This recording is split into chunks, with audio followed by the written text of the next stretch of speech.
first graders. Today we're going to read a Jigsaw Jones mystery, The Case of the Marshmallow Monster. I hope you like it. Chapter 1, Closed for Vacation.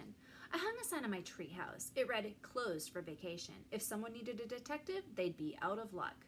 Because Jigsaw Jones, Private Eye, was getting away from it all. Let's face it, nobody gets rich from detective work. Most kids earn their money by doing chores around the house. The chores aren't fun, and they aren't pretty, like walking the dog, taking out the garbage, or even making the bed.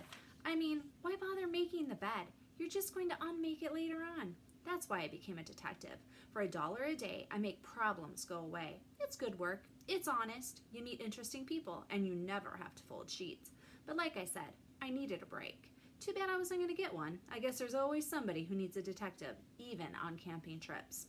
After all, missing marshmallows are a big problem. And lake monsters are an even bigger problem.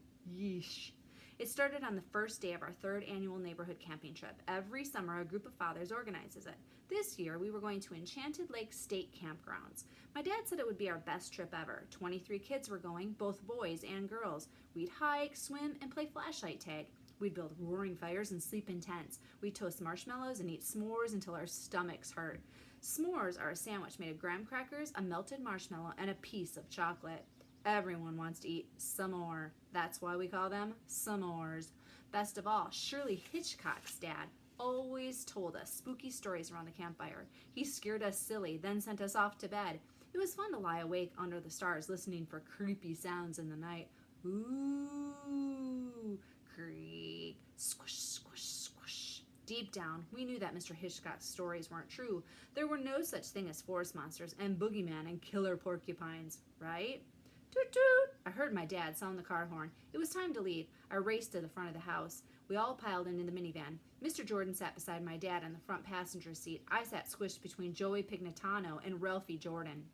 My brothers Daniel and Nick were squeezed in the back with all the gear, and they were complaining already. Boys, we're still in the driveway, my dad said. Could you hold off on all the complaints until we get around the block? Nick protested, but I got a tent pole digging in my ribs. Nick was right. I'd seen sardines with more legroom. The campground is only 2 hours away, my dad replied. You'll live. He put the car in reverse. My mom waved goodbye from the driveway. I'll miss you, she called. I wasn't too sure about that. She seemed happy to see us go. Thrilled, in fact. Go figure. Tomorrow's chapter 2, is called A Tent with the Hiccups.